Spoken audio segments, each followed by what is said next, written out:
യുടെ ആകാശത്ത് ചാര വിമാനങ്ങൾ.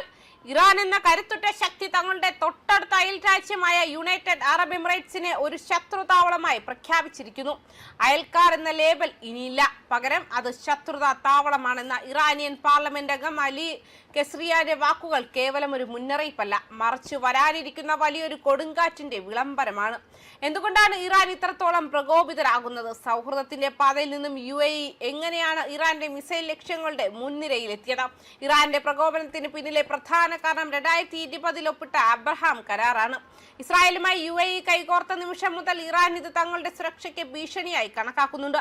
ഇസ്രായേലിന്റെ ആധുനിക റഡാറുകളും അയൺ ഡോം മിസൈൽ പ്രതിരോധ സംവിധാനങ്ങളും യുടെ മണ്ണിൽ സ്ഥാപിക്കപ്പെട്ടത് ഇറാന്റെ ചാരത്തുള്ള ഒരു ശത്രുക്കണ്ണായാണ് വിശേഷിപ്പിക്കപ്പെടുന്നത്.